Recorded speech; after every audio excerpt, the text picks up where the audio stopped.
नमस्कार आपण मानकर यूट्यूब चैनल पीके क्लास को आपण मानक मु स्वागत करुच्ची।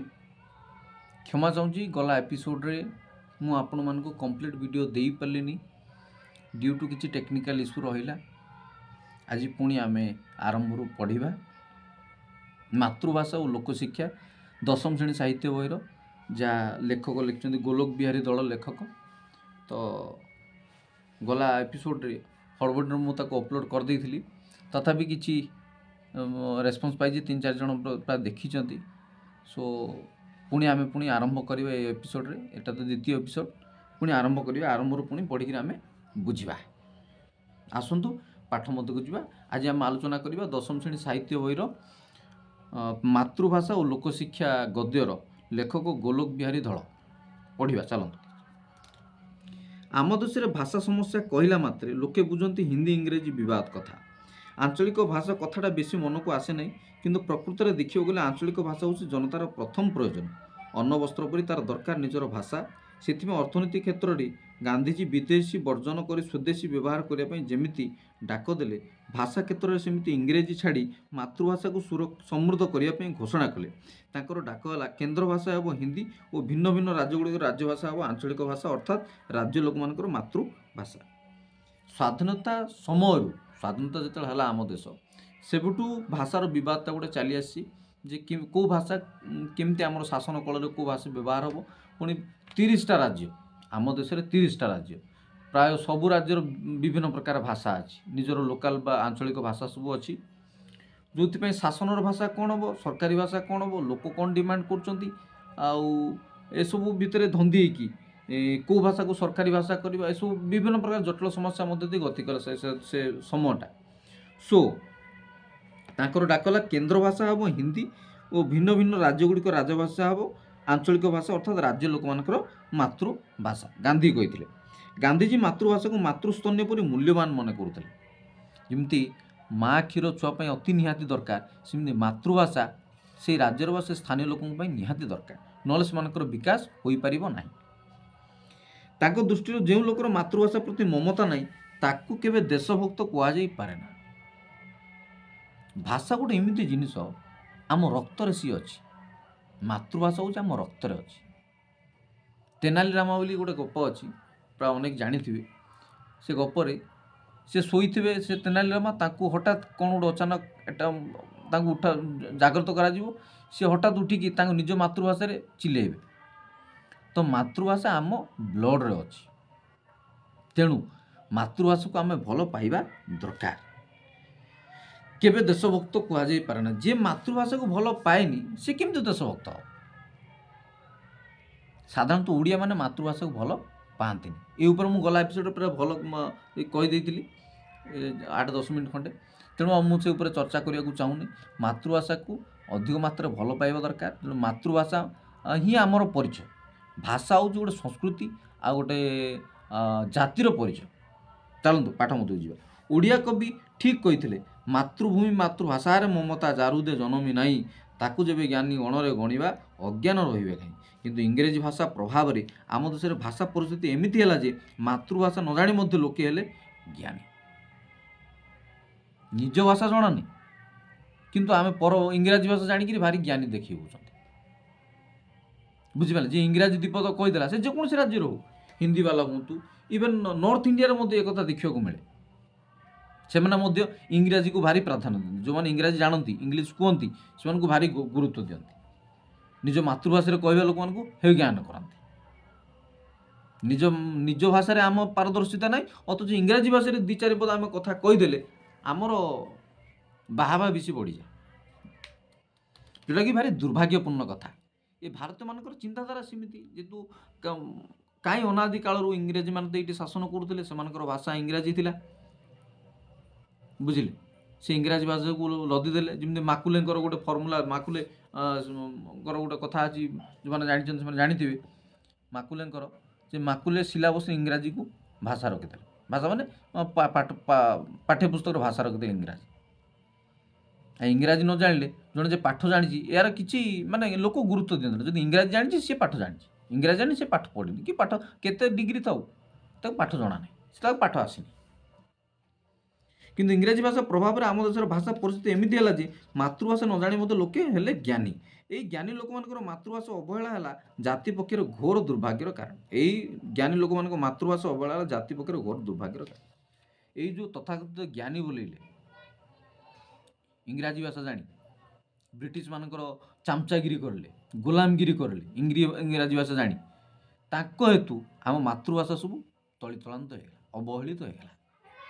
ଆଉ ସାଧାରଣ ଲୋକମାନେ ମଧ୍ୟ ଏହା ବୁଝିଲେ ଯେ ଆମେ ଯଦି ନିଜ ମାତୃଭାଷାରେ କହିବା କି ଲେଖିବା କି ପଢ଼ିବା କି ଶିଖିବା, ଆମର କିଛି ଆମେ କିଛି କରିପାରିବାନି, ଆମ କିଛି ବିକାଶ ହେଇପାରିବନି, ଆମେ କୌଣସି କ୍ଷେତ୍ରରେ ସଫଳ ହେଇପାରିବାନି। ସେ ପାଠ ପଢ଼ା ହେଉ କି ବ୍ୟବସାୟ ହେଉ କି ଚାକିରି ହେଉ, ଚାକିରି ପାଇଁ ତ ନିହାତି ଆପଣ ଛୋଟିଆ ପିଅନଟେ ଚାକିରି କଲେ ମଧ୍ୟ ଆପଣ ଇଂରାଜୀ ଜାଣିଥିବା ଦରକାର। ଫାଇଲ ପତ୍ର କାଗଜ ପତ୍ର ସବୁ ଇଂରାଜୀରେ ଚାଲେ।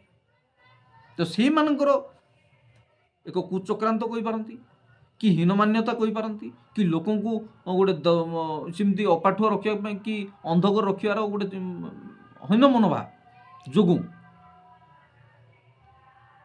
ମାତୃଭାଷା ଅବହେଳିତ ହୋଇଗଲା। ଆଉ ଇଂରାଜୀ ଭାଷାରେ ଯେଉଁମାନେ ଟିକେ ଟିକେ ଜାଣିଲେ ସେମାନେ ପାରଦର୍ଶିତା ଅର୍ଜନ କରିକିରି ଲୋକଙ୍କ ଆଗରେ ଦବଦବା ବଜାଇକି ରଖିଲେ। ଯେଉଁମାନେ ଜ୍ଞାନୀ ପଦସ୍ଥ, ଯାହାଙ୍କ କଥାରେ ମୂଲ୍ୟ ଥିଲା, ସେମାନେ ମାତୃଭାଷା ପ୍ରତି ଉଦାସୀନ ହେବା ଫଳରେ ମାତୃଭାଷାର ଅଗ୍ରଗତି ଅସମ୍ଭବ ହେଲା। ମାତୃଭାଷା କେମିତି ଅଗ୍ରଗତି କରିବ? ଯେଉଁମାନେ କର୍ଣ୍ଣଧାର, ଯେଉଁମାନଙ୍କ ଥ୍ରୋରୁ ମାତୃଭାଷା କିଛିଟା ଉନ୍ନତି କରିପାରିଥାନ୍ତେ ସେ ସମୟରେ, କି ଏବେ କୁହନ୍ତୁ, ଏବେ ତ ଆମେ ଖାଲି ଇଂଲିଶ ମିଡ଼ିୟମ୍ ସ୍କୁଲକୁ ଗୁରୁତ୍ୱ ଦେଉଛନ୍ତି। ଆମ ପିଲା ଇଂଲିଶରେ ପଢ଼ିବା ଦରକାର। ସେ ନର୍ଥ ଇଣ୍ଡିଆରେ ହେଉ କି ସାଉଥ ଇଣ୍ଡିଆରେ ହେଉ କି ଇଷ୍ଟ ଇଣ୍ଡିଆରେ ହେଉ କି ୱେଷ୍ଟ ଇଣ୍ଡିଆରେ ହେଉ, ସମଗ୍ର ପୃଥିବୀରେ ୟାର ପ୍ରଭାବ ଚାଲିଛି। ଇଂରାଜୀ ଜାଣିବା ଦରକାର। କିନ୍ତୁ ସମ୍ଭବତଃ ମୁଁ ଯେମିତି ଗଲା ଏପିସୋଡ଼ରେ କହୁଥିଲି, ଅନ୍ୟାନ୍ୟ ରାଜ୍ୟମାନଙ୍କ ତୁଳନାରେ ଆମ ଓଡ଼ିଶାରେ ଭାରି ହୀନସ୍ତା ମାନେ ଭାରି ହୀନମାନ ଅବସ୍ଥା ହେଇଛି ଆମର। ଆମେ ବିଜ୍ଞାନ ପଢ଼ୁ କି କଳା ପଢ଼ୁ କି ବାଣିଜ୍ୟ ପଢ଼ୁ, ସବୁ ଖାଲି ଇଂରାଜୀରେ ହିଁ ପଢ଼ିବା। ଆଉ ହଠାତ୍ ଓଡ଼ିଆ ମିଡ଼ିୟମରେ ପଢ଼ିବା ପିଲାମାନେ ଯେତେବେଳେ +2 ଇଣ୍ଟରକୁ ଆସନ୍ତି, ସେତେବେଳେ ହଠାତ୍ ଇଂରାଜୀ ଚେଞ୍ଜ ହୁଏ, ଇଂରାଜୀ ଭାଷାଟା ପଢ଼ିବାକୁ ପଡ଼େ, ଇଂରାଜୀ ଭାଷାରେ ସବୁ ବିଷୟବସ୍ତୁ ଧରିବାକୁ ପଡ଼େ, ଭାରି ମୁସ୍କିଲ ହୁଏ। ସେଥିପାଇଁ ଆଜିକାଲି କୁଲିଗିରି କରିକିରି କୁଲି ମଜୁରୀ କରିକି ବୋଧେ ହଉ, ଆମ ବାପା ମାନେ ଚାହାନ୍ତି ଆମ ପିଲାଙ୍କୁ କେମିତି ଇଂଲିଶ ପଢ଼ାଇବା। ଯେଉଁମାନେ ଜ୍ଞାନୀ ପଦସ୍ଥ, ଯାହାଙ୍କ କଥାରେ ମୂଲ୍ୟ ଥିଲା, ସେମାନେ ମାତୃଭାଷା ପ୍ରତି ଉଦାସୀନ ହେବା ଫଳରେ ମାତୃଭାଷାର ଅଗ୍ରଗତି ଅସମ୍ଭବ ହେଲା। କେମିତି ଅସମ୍ଭବ? କେମିତି ମାତୃଭାଷା ଆଗକୁ ବଢ଼ିବ? ଆମେ ତ ପାଠ ପଢ଼ାରେ ଇଂରାଜୀ ଲଗେଇଦେଲେ। ବଡ଼ ବଡ଼ ଜ୍ଞାନୀମାନେ ମଧ୍ୟ କହିଛନ୍ତି, ଭାଷାବିତ୍ ମାନେ କହିଛନ୍ତି, ମାତୃଭାଷାରେ ପାଠ ପଢ଼ିଲେ ଆମ ଥିଙ୍କିଂଟା ସେଇ ବିଷୟରେ ରିସର୍ଚ୍ଚ କରିବ। ମଣିଷ ଭାବେ କେମିତି କି? ନିଜ ମାତୃଭାଷାରେ ଭାବେ। ଗୋଟେ ଜିନିଷ ଡିପ୍ଲି ବୁଝିବାକୁ ଭାବିବାକୁ ଗଲେ ନିଜ ମାତୃଭାଷା ଦରକାର। ଭାଷା ଗୋଟେ ଲେଖିବ ଗୋଟେ ଭାଷା, ପଢ଼ିବ ଅନ୍ୟ ଭାଷାରେ, ଲେଖିବ ଅନ୍ୟ ଭାଷାରେ, ପୁଣି ଭାବିବ ଆଉ ଗୋଟେ ଅନ୍ୟ ଭାଷା, ନିଜ ଭାଷାରେ। ସମ୍ଭବ ନୁହେଁ କଥା। ଏଇ ହେଉଛି ଆମର ଅସୁବିଧା। ଗାନ୍ଧିଜୀ ଠିକ୍ ବୁଝିପାରିଲେ ଯେ ଇଂରାଜୀ ଶିକ୍ଷା ଶାସନର ମାଧ୍ୟମ ରହିଥିବା ଯାକେ ଆଞ୍ଚଳିକ ଭାଷାଗୁଡ଼ିକ ପ୍ରତି କାହାର ଦୃଷ୍ଟି ଫେରିବ ନାହିଁ। ବଡ଼ ବରଗଛ ତଳେ ଛୋଟ ବରକୋଳି ଗଛ ଉଧେଇ ପାରିବ ନାହିଁ। କଲା କଥା ଆଉ କ'ଣ?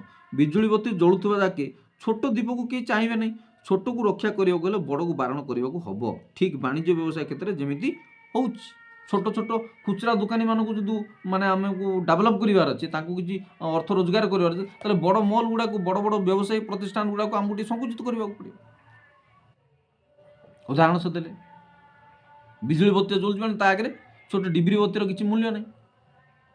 ତେଣୁ ଡିବ୍ରି ବତୀକି ଦେଖିବାକୁ ଗଲେ ବିଜୁଳି ବତୀକୁ ଟିକେ ଲିଭେଇବାକୁ ପଡ଼ିବ। ହେଲେ ଆମେ ଆଉ କ'ଣ ସେଇଆ କରିବା?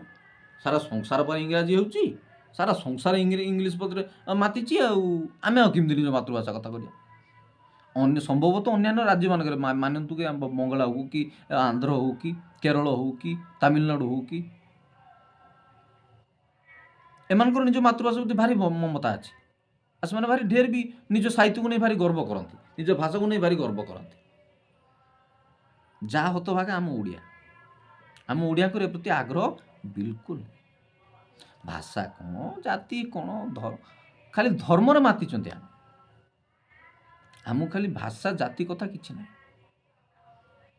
ଧର୍ମ ନାଁରେ ବାପା ଢିଙ୍କି ଗିଳେ ବୋଲି ଗୋଟେ କଥା କହନ୍ତି, ବାପା ରାଣ ଢିଙ୍କି ଗିଳେ, ବାପା ରାଣ ଢିଙ୍କି ଗିଳେ। ଆମ ଜାତି ସିଏ।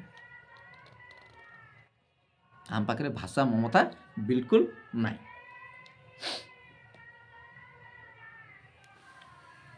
ଦେଶର କ୍ଷୁଦ୍ର ଶିଳ୍ପମାନଙ୍କୁ ବଞ୍ଚାଇ ରଖିବାକୁ ହେଲେ ବିଦେଶୀ ଆମଦାନୀକୁ ବାରଣ କରିବାକୁ ହେବ। ଏହି ଦୃଷ୍ଟିରୁ ବିଚାର କଲେ ଇସ୍ରାଏଲର ଆଧୁନିକ ହିବ୍ରୁ ଭାଷା ଏକ ପ୍ରକୃଷ୍ଟ ଉଦାହରଣ। ହିବ୍ରୁ ଭାଷା ମୃତପ୍ରାୟ ଅବସ୍ଥାରେ ଉଠି ଏବେ ଇସ୍ରାଏଲର ରାଜ୍ୟ ଭାଷାରେ ପରିଣତ ହୋଇଛି। ଦେଖନ୍ତୁ ଇସ୍ରାଏଲ କଥା ଲେଖିଛନ୍ତି। ଚାଇନା ଯାଆନ୍ତୁ, ଜାପାନ ଯାଆନ୍ତୁ, ମୁଁ ଯେମିତି ଗଲା ଏପିସୋଡ଼ରେ କହୁଥିଲି, ଲାଷ୍ଟ ଏପିସୋଡ଼ରେ କହୁଥିଲି, ସେମାନଙ୍କ ନିଜ ମାତୃଭାଷାରେ ସେମାନେ ପଢ଼ନ୍ତି, ବିଜ୍ଞାନ ପଢ଼ନ୍ତି। ସେମାନେ ଇଭେନ୍ କମ୍ପ୍ୟୁଟର ସେଟ୍ କରୁଛନ୍ତି, କମ୍ପ୍ୟୁଟର ପ୍ରୋଗ୍ରାମ ସବୁ ଜିନିଷ ତାଙ୍କ ନିଜ ଭାଷାରେ ହୁଏ। ଇଂଲିଶ ଇଟ୍ସ ଏ ଲାଙ୍ଗୁଏଜ, ତା ଗୋଟେ ଭାଷା ମାତ୍ର। ସବୁ ଜିନିଷ ଇଂରାଜୀରେ ପଢ଼ିବା କ'ଣ ଦରକାର? କିଏ କହିଲା ଏ କଥା? ଆପଣ କହିବେ ଆପଣ 21ଶ ଶତାବ୍ଦୀରେ ଏ କଥା କହୁଛନ୍ତି। ଯେଉଁ ଶତାବ୍ଦୀରେ କି ଇଂରାଜୀ ନ ଜାଣିଲେ ଜଣେ ଲୋକ ହାଇଦ୍ରାବାଦରେ କି କେରଳ କ'ଣ କି ବେଙ୍ଗଲୋରରେ କି ମୁମ୍ବାଇ କି ଦିଲ୍ଲୀରେ କି ଚେନ୍ନାଇରେ ଚାକିରି ପାଇବନି, କି ଆମେରିକା ଯାଇପାରିବନି। ଇଂଲିଶ ଇଜ ଏ ଲାଙ୍ଗୁଏଜ, ସବୁ ଜିନିଷ ଇଂଲିଶରେ ପଢ଼ିବା କି? ଏଇଟା କେତେ ମୂର୍ଖାମିର ପରିଚୟ ଆମର। ତାହେଲେ ଆମେ ଏତେ ଜାଣିଛନ୍ତି, ସେ କିଛି ଜାଣିନଥିଲେ। ଗାନ୍ଧୀ ଗୋପବନ୍ଧୁ କିଛି ଜାଣିନଥିଲେ। ଯେଉଁମାନେ ଏ କଥା କହିକି ଯାଇଛନ୍ତି ଯେ ନିଜ ମାତୃଭାଷାରେ ପଢ଼ିବା ଉଚିତ, ଶିକ୍ଷାଟାକୁ, ପାଠଟାକୁ, ସରକାରୀ ଭାଷାଟାକୁ ନିଜ ମାତୃଭାଷାରେ ହେବ। ମୁଁ ଗଲା ଏପିସୋଡ଼ରେ କହୁଥିଲି ଶାସନର ଭାଷା ଓଡ଼ିଆ ହେବା ଦରକାର। ତଥାକଥିତ IAS ଯେଉଁମାନେ, OS ତ ନାହିଁ, IAS ଯେଉଁମାନେ ପାଆନ୍ତି ବିଭିନ୍ନ ଷ୍ଟେଟ୍ରୁ ଆସିକି ଏଠି ସେଟ୍ ହେଇଯାନ୍ତି, ସେମାନେ ଓଡ଼ିଆକୁ ଏତେ ଗୁରୁତ୍ୱ ଦିଅନ୍ତି। ବେସିକାଲି ସେ ନର୍ଥ ଇଣ୍ଡିଆରୁ କି ସାଉଥ୍ ଇଣ୍ଡିଆରୁ ବି କିଛି ଆସନ୍ତି, IAS ହେଇକି ଆସନ୍ତି। ସେମାନଙ୍କ ପାଇଁ ଶାସନ ମାନେ ଫାଇଲ୍ ଚଲେଇବା ଭାରି ମୁସ୍କିଲ ହେଇଯାଏ। ଓଡ଼ିଆକୁ ସେମାନେ ପସନ୍ଦ କରନ୍ତିନି। ଇଂଲିଶ ହେବା ଦରକାର। ଇଂଲିଶ ହେଲେ ସହଜରେ ସେମାନେ ହ୍ୟାଣ୍ଡେଲ କରିପାରନ୍ତି କାମଟା। ଏଇମାନଙ୍କର କିଛି କୁଚକ୍ରାନ୍ତ, ମୁଁ ଖୋଲା କଥା ଆପଣଙ୍କୁ ମନେ କହିଦେଲି। ଚାଲନ୍ତୁ ପଢ଼ିବା। ଦେଶର କ୍ଷୁଦ୍ର ଶିଳ୍ପମାନଙ୍କୁ ବଞ୍ଚାଇ ରଖିବାକୁ ଗଲେ ବିଦେଶୀ ଆମଦାନୀକୁ ବାରଣ କରିବାକୁ ଏହି ଦୃଷ୍ଟିରୁ ବିଚାର କଲେ ଇସ୍ରାଏଲର ଆଧୁନିକ ହିବ୍ରୁ ଭାଷା ଏକ ପ୍ରକୃଷ୍ଟ ଉଦାହରଣ। ହିବ୍ରୁ ଭାଷା ଏବର ନୁହଁ, ହିବ୍ରୁ ଭାଷା ବହୁ ପୁରାତନ କାଳ, ବହୁତ ପୁରାତନ, ବହୁତ ପୁରୁଣା ଭାଷା। ହିବ୍ରୁ ଭାଷା ମୃତପ୍ରାୟ ଅବସ୍ଥାରେ ଉଠି ଏବେ ଇସ୍ରାଏଲର ରାଜ୍ୟଭାଷାରେ ପରିଣତ ହୋଇଛି। ସେଠି ହିବ୍ରୁକୁ ଉଠାଇବା ପାଇଁ ଅନ୍ୟ ଭାଷା ବିରୁଦ୍ଧରେ ପ୍ରଚାର ପର୍ଯ୍ୟନ୍ତ କରାଗଲା। ସ୍କୁଲରେ ପିଲାମାନଙ୍କୁ ରୀତିମତ ଶିକ୍ଷା ଦିଆଗଲା। ବିଦେଶୀ ଭାଷା ବ୍ୟବହାର କରିବା ଭୁଲ, ଫଳରେ ଫ୍ରେଞ୍ଚ, ଜର୍ମାନ, ପୋଲିଶ ପ୍ରଭୃତି ଯେଉଁ ଭାଷା ସବୁ ହିବ୍ରୁ ସଙ୍ଗରେ ପ୍ରତିଯୋଗିତା କରୁଥିଲେ, କାଳକ୍ରମେ ସେମାନେ ପଛରେ ପଡ଼ିଗଲେ। ଖୁବ୍ ଅଳ୍ପ ସମୟ ଭିତରେ ଶତକଡ଼ା 80 ଜଣ ଲୋକ ହିବ୍ରୁରେ କାମ ଚଳାଇବା ପାଇଁ ଉପଯୁକ୍ତ ହେଲେ। ଦେଖନ୍ତୁ ଉଦାହରଣ, ଇସ୍ରାଏଲ ବୋଲି ତ କିଛି କଣ୍ଟ୍ରି ହିଁ ନଥିଲା। ଇସ୍ରାଏଲ କଣ୍ଟ୍ରି ପ୍ରାୟ ଆମ ଦେଶର ସ୍ୱାଧୀନତା ହେବା ପରେ କି ପୂର୍ବ ସେଇ 1947-48ର କଥା ମୁଁ କହୁଛି, ତାପରେ ଗଠନ ହେଲା ଇସ୍ରାଏଲ ଦେଶ।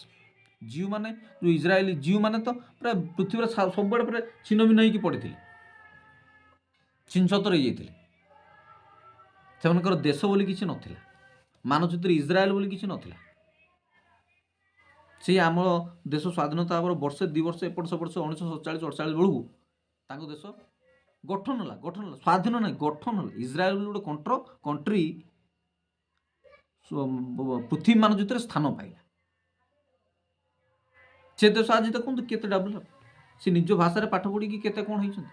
ସବୁଠୁ ବଡ଼ ବଡ଼ ସାଇଣ୍ଟିଷ୍ଟ, ବଡ଼ ବଡ଼ ଜ୍ଞାନୀ ସେଇ ହିବ୍ରୁ ଭାଷାରେ ଇସ୍ରାଏଲ ଲୋକମାନେ ହିଁ ହୁଅନ୍ତି, ଜିଉମାନେ ହିଁ ହୁଅନ୍ତି। ବଡ଼ ବଡ଼ ବୈଜ୍ଞାନିକମାନେ ଜିଉମାନେ, ସେମାନଙ୍କର ବଡ଼ ବଡ଼ ଜ୍ଞାନୀ ଲୋକମାନେ ଅଛନ୍ତି, ଜିଉ ହିଷ୍ଟ୍ରିରେ ଅଛନ୍ତି ସେମାନେ। ହିଷ୍ଟ୍ରି ଯଦି ଆପଣମାନେ ପଢ଼ିବେ, ଜିଉମାନେ ବହୁତ ଜ୍ଞାନୀ, ବହୁତ ବଡ଼ ବଡ଼ ଜ୍ଞାନୀ, ବହୁତ ଅବଦାନ ସେମାନଙ୍କର।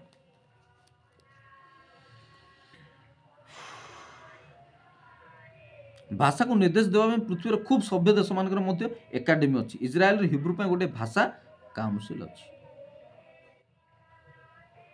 ଆମେ କି ଭାଷା ପଢ଼ିବା, କି ଭାଷା ଜାଣିବା? ଆମର ନିଜ ଭାଷା ପ୍ରତି ଆମର ଘୃଣା। ଏମିତି ଜାତି କେଉଁଠି ଅଛି ପୃଥିବୀରେ? ଅଛି କେଉଁଠି? ଓଡ଼ିଆ ଜାତି ଭଳି ଜାତି କେଉଁଠି ଅଛି? ବଡ଼ ସଂସ୍କୃତି ଆମର, ବଡ଼ ସଂସ୍କୃତି, ବଡ଼ ବଡ଼ ବଡ଼ ସଂସ୍କୃତି, ବଡ଼ ବଡ଼ ଯାତ୍ରା ଆମର। କିନ୍ତୁ ଆମର ଭାଷା ପ୍ରତି ଭଲ ପାଇବା ନାହିଁ, ବିଲକୁଲ ଭଲ ପାଇବା ନାହିଁ। ଭାଷା ପାଇଁ ନାହିଁ କି ସଂସ୍କୃତି ପାଇଁ ନାହିଁ, ଖାଲି ପାଶ୍ଚାତ୍ୟ ସଂସ୍କୃତିକୁ ଆମେ ଅନୁକରଣ କରୁଛନ୍ତି।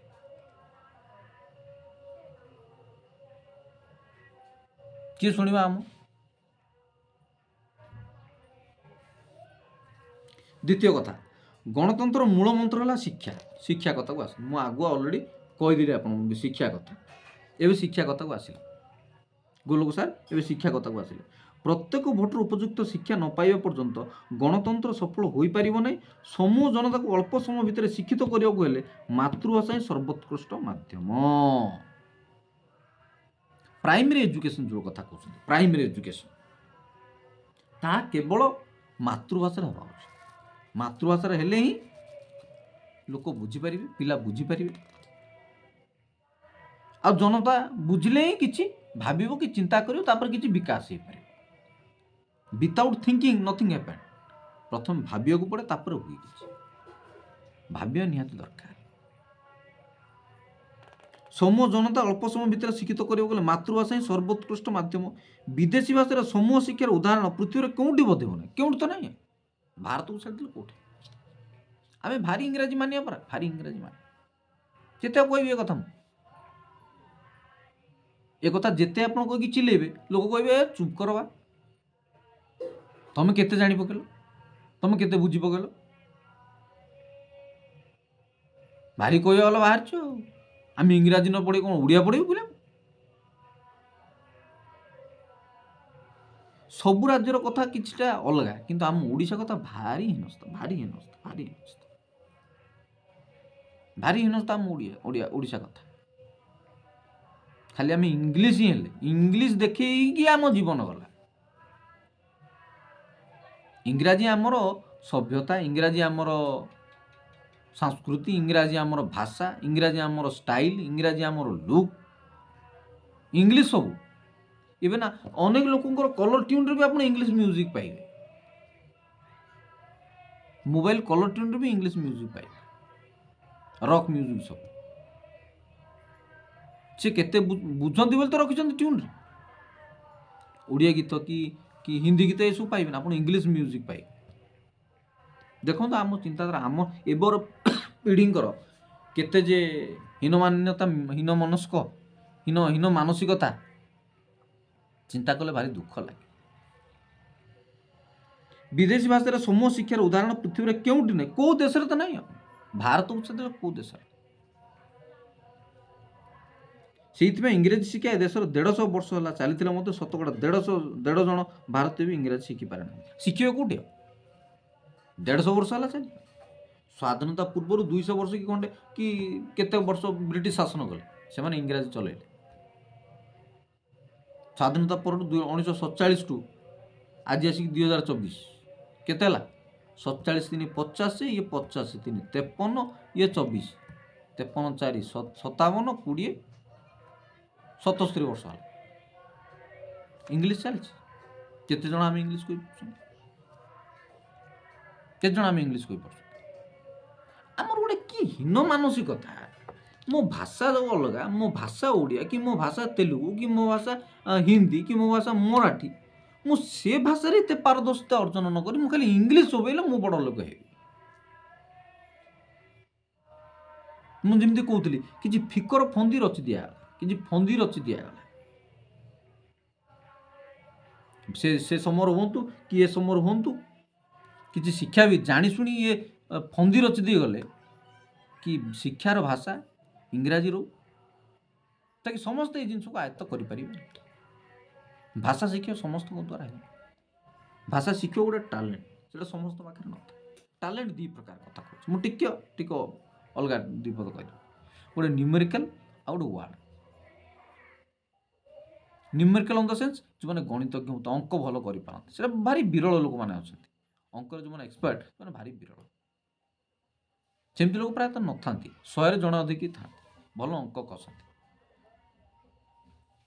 न्यूमेरिकल नॉलेज मन पाखे से टैलेंट भाषार टैलेंट कहवा लिखा प्राय समस्त पाखे था कि समस्त कौन सब भाषा शिखिजे कि समस्त इंग्लीश शिखिजे ना समस्त तमिल शिखिजे ना समस्त तेलुगु शिखिजे। पीवी नरसिंह राव थे आम पूर्वतन प्रधानमंत्री से 16टा-17टा भाषा पारदर्शिता अर्जन करते।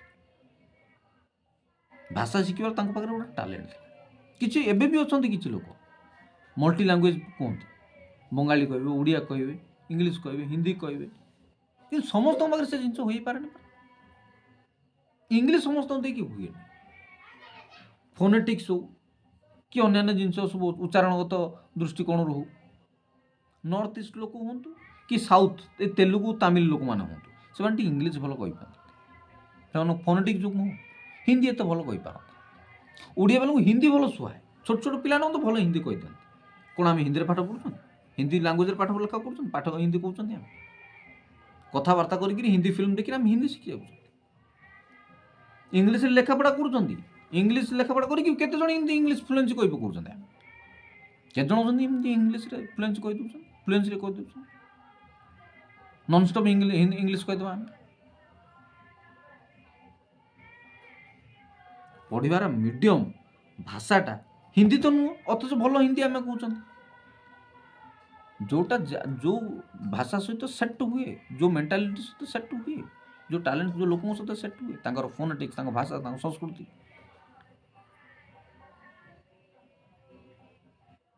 तेलुगु लोक मैंने तमिल लोक इंग्लीश भल कही दिखती कि नॉर्थ ईस्ट लोक इंग्लीश भल कही दिखती किंतु ओडिया लोक कहीपर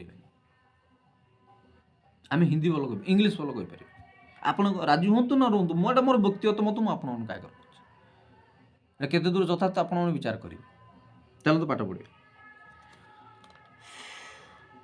इंग्रेजी विरुद्ध आम मान यही प्रधान अभियोग ता छड़ा मातृभाषा जिते शीघ्र जिते कम करहब विदेशी भाषा से शीघ्र कम करहब ना आप परीक्षा कर देखो 100 पृष्ठार ओडिया बही पढ़ापी आपको केते समय लगे से पृष्ठार इंग्रेजी बही पढ़ापी केते समय लगे ताप केते अधिक मानसिक परिश्रम करने को पड़े मातृभाषा मनुष्य जो स्फूर्ति हुए अन्य कौन द्वितीय भाषा ता हुए ना ये विषय कौन अधिका कौन कह आम समस्त पाठशाठ पढ़ुं कई मूर्ख ना दिया शिक्षित हार बहुत बढ़ी समस्त तो खाली इंग्लीश पढ़ुं हम से आर्ट्स हो साइंस हो कॉमर्स समस्त इंग्लीश पढ़ुं प्राय इंग्लीश मीडियम स्कूल पढ़ुं आज मैंने ओडिया मीडियम पढ़ते से किसी ना जीवन में किसी करना आम धारणा तो से कला कथा कही दूचे जो मैंने ओडिया मीडियम पढ़ती कि ओडिया स्कूल पढ़ती से जीवन में किसी करना किसी हो पारना जीवन में जहाँ केवल इंग्लीश मीडियम पिला नहीं इंग्लीश पढ़िया पिला नहीं यहाँ गोटे विधिबद्ध धारणा आम गोटे बद्धमूल धारणा आम से कथा कहले निज मातृभाषा पढ़ा लेखा कर कि स्फूर्ति आसे बुझिले तो गोटे आग्रह आसो आपण मगज को पशुदेले से जिन प्रति जाने आग्रह पशु से कथार कहते आम गाँ गहली काला आगे मूल चुपेला भाया नहीं भैंस के सामने बांसुरी बजाना टाइप का कथा यहाँ आमे कौन कहते कौन पढ़ाऊँ कौन बुझुना आम खाली इंग्लीश चिल्ले कौन इंग्लीश देखले कौन आम केते बुझीपार केते पिला अच्छा एमती इंग्लीश तो भारी चलती आमर केते आयस पाँच आम सर्वभारतीय स्तर में केते आयस पाँच ओडिया पिला तरफ ओडिया पिला केते आयस पाँच क्या बा गोटे अधे 2-4टा 6टा इंग्राजी पूरा भारी आमर गर्व आम इंग्लीश कही जाऊँ मुझे कहती पर ओडिया लोक रागिले इंग्लीश कहते इंग्लीश कहते मैंने आप जी अपोजिट थो से नर्भस हो कौन इंग्लीश कही सारे मत जनानी कि मैंने आम इंग्लीश को गोटे अस्त्र मानि गोटे अस्त्र आप जानते मैंने बड़ लोक ये इंग्लीश कहते मैंने आप अन्य गोटे दबाव पकई पारे आप इंग्लीश जानते आप भैल्यू बढ़ो गोटे ओजन बढ़ो आप ओडिया को ओडिया कहते सरीगला सी आपन को जहाँ नहीं ताहा कहीदे पारे कि आप जहाँ नहीं ताहा कहीदे पारे लगिपारे ना सब बेस्ट गोटे भाषा कहीदे गोटे लांगुएज चेंज करदेवार अच्छे आप सहित कली करुँच से ओडिया कहले आप इंग्लीश चोबे दो सी हताश हो अरे ये इंग्लीश कहला मुझे कौन उत्तर देवी यार बुझे तो कहि आम ओडिया मानसिकता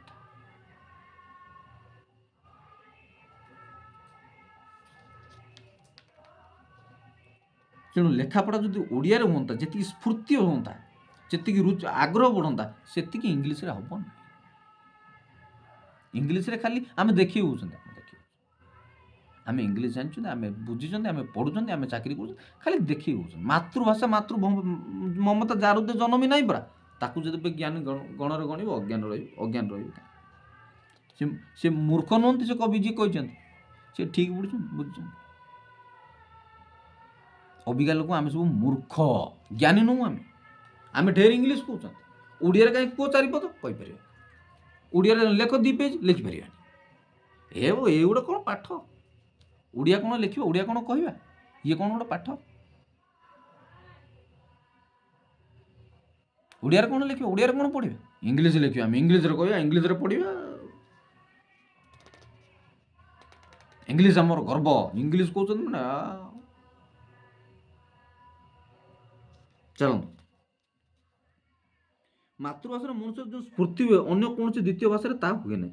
ଭାରତ ଜଣେ ବିଶିଷ୍ଟ ଲେଖକ ଶ୍ରୀଯୁକ୍ତ ଅନ୍ନଦାଶଙ୍କର ରାୟ ଢେଙ୍କାନାଳରେ ଜନ୍ମ ହୋଇ ICS ହେବା ପର୍ଯ୍ୟନ୍ତ ଓଡ଼ିଶାରେ ଜୀବନ କାଟିଥିଲେ। ସେ ଓଡ଼ିଆ କହୁଥିଲେ, ଓଡ଼ିଆରେ ଲେଖୁଥିଲେ, ଖାଲି ଲେଖୁନଥିଲେ, ଖୁବ୍ ଖ୍ୟାତି ମଧ୍ୟ ଅର୍ଜନ କରିଥିଲେ। କିନ୍ତୁ ବର୍ତ୍ତମାନ ସେ ଓଡ଼ିଆରେ ଲେଖନ୍ତିନି, ଲେଖନ୍ତି ବଙ୍ଗଳାରେ। ସେ ଏଇ 1963 ଜୁନରେ କଟକରେ ଗୋଟିଏ ସଭାରେ ସ୍ୱୀକାର କରିଯାଇଛନ୍ତି କାହିଁକି ସେ ଓଡ଼ିଆ ଛାଡ଼ି ବଙ୍ଗଳାରେ ଲେଖିଲେ। ତାଙ୍କର ମାତୃଭାଷା ବଙ୍ଗଳା ହେଇଥିବାରୁ ସେ ସେଇ ଭାଷାରେ ତାଙ୍କର ଯେଉଁ ସ୍ୱାଭାବିକ ସ୍ଫୂର୍ତ୍ତି ହେବ ଓଡ଼ିଆ ଭାଷାରେ ତାହା ହୋଇପାରିବ ବୋଲି ସେ କଳ୍ପନା କରିପାରିଲେ ନାହିଁ। ଫଳରେ ସେ ମାତୃଭାଷାକୁ ଫେରିଗଲେ। ନିଜକୁ ପ୍ରକାଶ କରିବା ପାଇଁ ମାତୃଭାଷା ସବୁଠାରୁ ସହଜ ଓ ସ୍ୱାଭାବିକ ମାଧ୍ୟମ, ଏଥିରେ କହିବାର କିଛି ନାହିଁ। ଆମେ ଯେତେ ଏକ୍ସପ୍ରେସ୍ ହେଇପାରିବା, ଯେତିକି ଅଧିକା ମାତ୍ରା ଏକ୍ସପ୍ରେସ୍ କେବଳ ନିଜ ଭାଷାରେ ହେଇପାରିବ। ଆପଣ ଯେତେ ପାରଦର୍ଶିତା ଅର୍ଜନ କରିଥାନ୍ତୁ ଅନ୍ୟ ଭାଷାରେ, ନିଜ ଭାଷାରେ, ନିଜ ମାତୃଭାଷାରେ ଆପଣ ନିଜର ଭାବନାକୁ ଯେତେ ମାନେ ଟିକିନିକି କ୍ଲିଅର କଟ୍, କିଛି ସଂକୋଚ ନ ରଖି ସବୁ ମାନେ କମ୍ପ୍ଲିଟ୍ ପରିପ୍ରକାଶ ହେଇପାରିବ, ସେଟା ଅନ୍ୟ ଭାଷାରେ ହେଇପାରିବ। କିଛି ନା କିଛି ଗୋଟେ କ୍ଷୟ ରହିଯିବ ଆପଣଙ୍କ ଭିତରେ, ଆପଣ ଇନକମ୍ପ୍ଲିଟ୍ ରହିଯିବେ। ସବୁ ଭାବନା ଆପଣ ଏକ୍ସପ୍ରେସ୍ କରିପାରିବେନି। ତେଣୁ କୁହାଯାଏ ଯେତିକି ଭାବିବା ସେତିକି କହିପାରିବେନି, ଆଉ ଯେତିକି କହିବା ସେତିକି ଲେଖିପାରିବାନି। କୁହାଯାଏ ଯେତିକି ଆପଣ ଭାବିବେ ସେତିକି କହିପାରିବେ ନା, ଯେତିକି କହିପାରିବେ ସେତିକି ଲେଖିପାରିବେ। ଲେଖିଲା ବେଳକୁ ପୁଣି କମିଯିବ ସେ କଥା। ମାତୃଭାଷା ପ୍ରତି ଆମର ଏତେ ଯେଉଁ ଘୃଣା, ଏତେ ଯେଉଁ ତିକ୍ତ ମନୋଭାବ, ଏ ଜାତି ଭଳି ହୀନ ଜାତି ସଂସାର କିଛି ନାହିଁ ବୋଲି କହିଲି ପରା, ମୁଁ ଗତ ଭିଡ଼ିଓରେ ଆପଣଙ୍କୁ କହିଛି। ଆଉ ଏ ଜାତି ଭଳି ଜାତି ସଂସାରରେ କେହି ନାହିଁ। ଆମ ଜାତି ଭାରି ଦରିଦ୍ର ଜାତି, ଗୋଟେ ଦରିଦ୍ର ଜାତି। ନିଜ ଭାଷାକୁ ଭଲ ପାଇଲାନି, ନିଜ ସଂସ୍କୃତିକୁ ଭଲ ପାଇଲାନି। ଆମର ଗୋଟେ ଗାଉଁଲିରେ କୁହାଯାଏ ଦେଖା ଶିଖା ଗୌଡ଼ ବିଭା। ଆମେ ସବୁ ଅନ୍ୟର ଦେଖି ଶିଖି ସେ ସେମିତି କରିଦେଲା ମୁଁ ସେମିତି ହେଇଯିବି, ମୁଁ ଏମିତି କରିଦେଲା ମୁଁ ଏମିତି ହେଇଯିବି। ବାହାରେ କିଏ ଗୋଟେ କ'ଣ ନାଁ କରିଦେଲା, ହଁ ବମ୍ବେରେ ସେ ଗାଉଛି, ବମ୍ବେରେ ସେ କାମ କରୁଛି, ସବୁ ବାହାରେ ବଡ଼ ହେଇକି ଆସିବ। ଏଇଠି ଗାଁ କନିଆ ସିଙ୍ଗାଣି ନାଇଁ ପରା, ଗାଁ କନିଆ ସିଙ୍ଗାଣି। ଆମ ଚିନ୍ତାଧାରା ସବୁ ହୁଏ, ଓଡ଼ିଆଙ୍କର ମାନସିକତା ସବୁ ହୁଏ। ଆପଣ କେତେ ଭଲ କରୁଥାନ୍ତି ଗାଁରେ, ସହରରେ, ନିଜ ଗାଁରେ, ନିଜ ଏରିଆରେ, ନିଜ ଅଞ୍ଚଳରେ, ଆପଣ ଲୋକ ପ୍ରଶ୍ନ କରିବେ। କାରଣ ଲୋକଙ୍କର ମାନସିକତା କ'ଣ ଜାଣିଛନ୍ତି, ଆମେ ସବୁ ନେଗେଟିଭ୍। ଆମ ଜାତିଟା ସେଇଆ। ଆପଣଙ୍କର ମନେ ଥିବ କି ନାହିଁ, ଆମେ ପଢ଼ୁଥିଲୁ +2 ସମୟରେ ନାକଟା ଚିତ୍ରକର ବହି ଗୋଟେ ଅଛି, ନାକଟା ଚିତ୍ରକର। ତାଙ୍କ ଲେଖକ କହୁଛନ୍ତି ଫତୁରାନନ୍ଦ। ସେ ବୋଧେ ଆଉ ନାହାନ୍ତି, ସେ କାଳ ହେଇଗଲାଣି। ଭାରି ବଢ଼ିଆ ଉପନ୍ୟାସଟା ଥିଲା। ମୋ ବେଚ୍ ତଳ ବେଚ୍ରେ, ମୋ ତଳ ବେଚ୍ରେ ଏଇଟା ପଢ଼ା ହେଉଥିଲା। ମୁଁ ସେ ବହିଟା କେମିତି କ'ଣ ଗୋଟେ ମିଳିଲା ଗୋଟେ ଜୁନିୟର ସାଙ୍ଗ ପାଖରୁ ମୁଁ ପଢ଼ିଥିଲି। ସେଠି ଭାରି ଡିଟେଲ୍ସ ଲେଖିଛନ୍ତି ଓଡ଼ିଆ ଜାତି କ'ଣ, ଆପଣ ଡିଟେଲ୍ସ ପାଇଯିବେ। ଓଡ଼ିଆ ଜାତିର ମାନସିକତାଟା କ'ଣ ଆପଣ ଡିଟେଲ୍ସ ପାଇଯିବେ। ନାକଟା ଚିତ୍ରକର, ଫତୁରାନନ୍ଦ। ସେ ବହି ଗୋଟେ ତ କାଁ ବା କେଉଁଠି ମିଳୁଥିବ କି ନ ମିଳୁଥିବ କହିପାରିବିନି, ନେଟ୍ରେ ବି ପାଇଯିବେ ଆପଣ। ଆମ ମାନସିକତା ଏତେ ହୀନ, ଏତେ ହୀନ, ତାରା କହିଲେ ନ ସରେ, କହିଲେ ନ ସରେ। ତେଣୁ 1963 ଜୁନରେ କଟକର ଗୋଟିଏ ସଭାରେ ସେ ସ୍ୱୀକାର କରିଯାଇଛନ୍ତି। କିଏ, କାହା କଥା କହିଲେ ଏଠି, କ'ଣ ତାଙ୍କ ନାଁଟା କହିଲେ ତ, ଅନ୍ନଦାଶଙ୍କର ରାୟ। ଭାରି ବଡ଼ ଖ୍ୟାତି ସମ୍ପନ୍ନ ଲୋକ ହେଇଥିବେ। ସେ କହିଛନ୍ତି ନିଜ ମାତୃଭାଷାରେ ଯେତିକି ମୁଁ ସ୍ୱତଃପ୍ରବୃତ୍ତ ଭାବରେ ଲେଖିପାରିବି କି ପଢ଼ିପାରିବି, ସେଟା ଅନ୍ୟ ଭାଷାରେ ହେଇପାରିବ ନା। ତେଣୁ ମୁଁ ବଙ୍ଗଳା ଭାଷାକୁ ପଢ଼ିବି। ବର୍ତ୍ତମାନ ପାଇଁ ଆଜି ପାଇଁ ଏତିକି ଥାଉ। ପୁଣି ପରବର୍ତ୍ତୀ ସମୟରେ ଆମେ ବିଦେଶୀ ଭାଷାରେ ଶିକ୍ଷା ମାନେ 72 ପେଜ୍ ନମ୍ବରରୁ ପୁଣି ଆରମ୍ଭ କରିବା। ଆଜି 71 ପେଜ୍ ସରିଗଲା, 72 ପୁଣି ଆରମ୍ଭ କରିବା ନେକ୍ସଟ ଏପିସୋଡ଼ରେ। ରହୁଛି, ନମସ୍କାର। ପୁଣି ଆପଣମାନେ କମେଣ୍ଟସ୍ ଦିଅନ୍ତୁ, କିଛି ଇନସାଇଟ୍ସ ଯଦି ମୋର ଭୁଲଭାଲ ହେଇଯାଉଛି ଆପଣମାନେ କ୍ଷମା କରନ୍ତୁ। କେଉଁ କିଛି ହେଇଯାଏ ଭୁଲଭାଲ, କିଛି କେତେବେଳେ କିନ୍ତୁ ଭୁଲଭାଲ ବି ହେଇଯାଏ। କମେଣ୍ଟସ୍ ଦିଅନ୍ତୁ, ପ୍ଲସ୍ ଆମର ଚ୍ୟାନେଲକୁ ସବସ୍କ୍ରାଇବ୍ କରନ୍ତୁ, ପ୍ରବଳ ମାତ୍ରାରେ ଭଲ ପାଇବା ଦିଅନ୍ତୁ, ତାକି ଆମେ ଆହୁରି ଉତ୍ସାହିତ ହେବା, ଆଉ କିଛି ଜିନିଷ ଜାଣିବା, ବୁଝିବା। କେହି କିଛି ସବୁ ଜିନିଷ ସମସ୍ତେ ସର୍ବଜ୍ଞ ନୁହନ୍ତି, ସମସ୍ତେ ସବୁ କିଛି ଜାଣିନଥାନ୍ତି। କାହାର କିଛି ନା କିଛି ଦୁର୍ବଳତା ଥାଏ, କି କେହି କିଛି ଜାଣିନଥାନ୍ତି, ଏମିତି ବି ହୁଏ। ସବୁ ଜିନିଷ ସମସ୍ତେ ଜାଣନ୍ତି, ସମସ୍ତଙ୍କୁ ସବୁ ଜିନିଷ ସମସ୍ତଙ୍କ ଦେଇ ହୁଏନି। 5ଟା ଆଙ୍ଗୁଠି ସମାନ ନାହିଁ ପରା, 5ଟା ଆଙ୍ଗୁଠି ସମାନ। ୟା କାମ ଇଏ କରିପାରିବନି, ୟା କାମ ଇଏ କରିପାରିବ, ଯାହା କାମ ସେ କରିବ। ତେଣୁ ଆପଣମାନେ ଶ୍ରଦ୍ଧା ଦିଅନ୍ତୁ, ଆମ ଚ୍ୟାନେଲକୁ ସବସ୍କ୍ରାଇବ୍ କରନ୍ତୁ, ତାକି ଆମେ ଆଉ ଥରେ ନୂଆ ନୂଆ କିଛି ପାଠ ପଢ଼ାଇବା, ପିଲାମାନେ ବୁଝିବେ, ଜାଣିବେ। ପିଲାମାନଙ୍କୁ ମୁଁ କମ୍ପ୍ଲିଟ୍ ଇନଫର୍ମେସନ୍ ଦେବାକୁ ଚେଷ୍ଟା କରୁଛି, ତାକି ପିଲାମାନେ ବୁଝନ୍ତୁ, ଟିକେ ବ୍ରଡ୍ ମାଇଣ୍ଡେଡ୍ ହୁଅନ୍ତୁ, ସବୁ ଜିନିଷ ନଲେଜ୍ ପାଆନ୍ତୁ, ବୁଝିଲେ। ରହୁଛି। ସମ୍ଭବତଃ ନେକ୍ସଟ ଭିଡ଼ିଓ ପୁଣି ଶୀଘ୍ର ବନେଇବା। ଆସୁଛି, ନମସ୍କାର।